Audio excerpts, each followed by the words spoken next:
अस्सलाम वालेकुम वीवर्स, ये वो गली और मोहल्ला है जहाँ पर अज़ीम मुस्लिम शायर और फ़लसफ़ी डॉक्टर अल्लामा मोहम्मद इकबाल रहमतुल्लाह अलैह का इब्तदाई बचपन गुज़रा।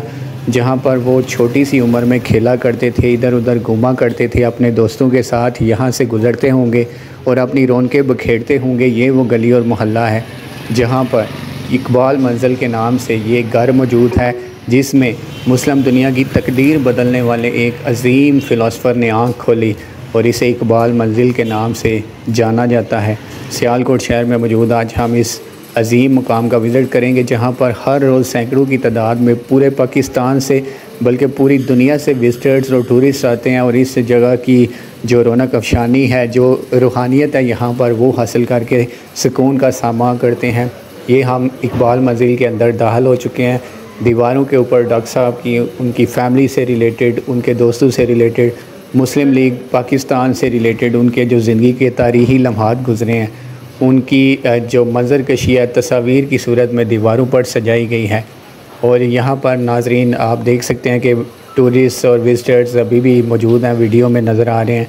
सिंपल सा घर है, लेकिन इस घर की ऐसी शान व शौकत है कि ये एक हवेली नुमा और बड़ा घर भी लगता है, अपने ज़माने के लिहाज से जदीद भी लगता है। इस रूम के अंदर डॉक्टर साहब का फ़र्नीचर और स्टडी से मुतल्लिक़ा आपका जो फ़र्नीचर है वो पड़ा हुआ है। और कमरे के बिल्कुल ही साथ आगे हम जाएं तो वो जगह है जहाँ पर डॉक्टर साहब पैदा हुए थे। ये छोटा सा सरहाना और छोटा सा बेड आपको नज़र आ रहा है। इकबाल मंज़िल को अल्लामा इकबाल के परदादा मोहम्मद रफ़ीक साहब ने 1861 में ख़रीदा था। तब ये मकान इतना बड़ा नहीं होता था, लेकिन वक्त गुज़रने के साथ साथ जो भी इस मकान में मुकीम होता गया डॉक्टर साहब की फ़ैमिली से, उसने इस मकान में इजाफ़ा किया। चाहे वो साथ वाली मार्केट ख़रीद कर, दुकानें ख़रीद कर, चाहे वो साथ वाला घर ख़रीद कर, किसी भी सूरत में इस मकान की वसअत में इजाफ़ा होता चला गया।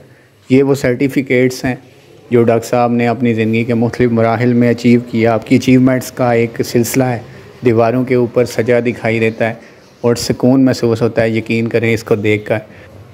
घर के सेकंड फ्लोर तक रसाई के लिए बैक साइड पे सीढ़ियाँ मौजूद हैं जो कि इंतहाई हवादार, और सीढ़ियों में रोशनदान लगे हुए हैं जो कि मैंने कहीं नहीं देखे।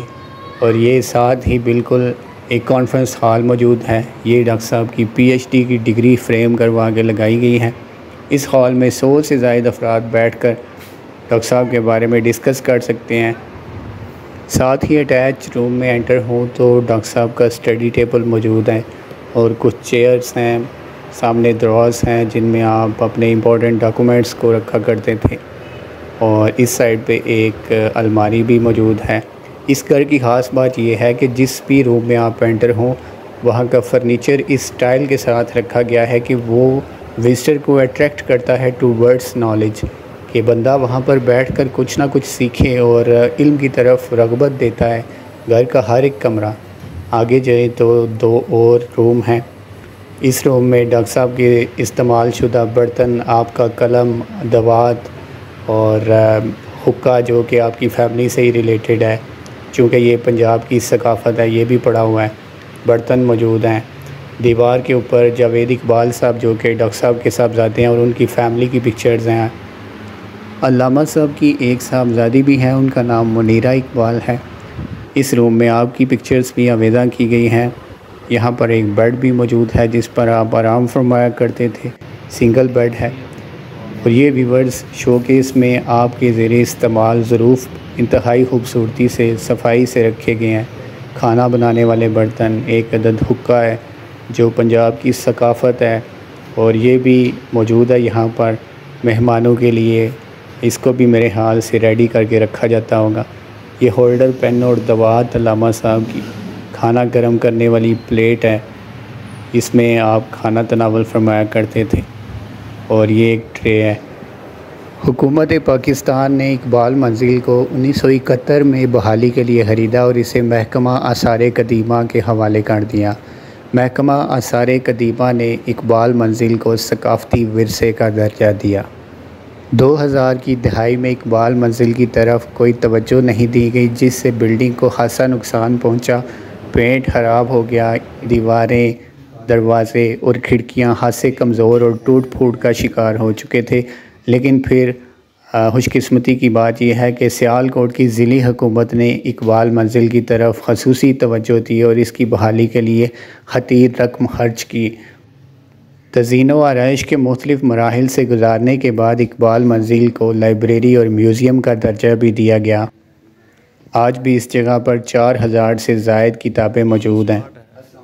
अल्लामा इकबाल की तहलीकात पर तकरीबन 5 से ज़ायद लोग PhD की डिग्री हासिल करने का एजाज़ हासिल कर चुके हैं।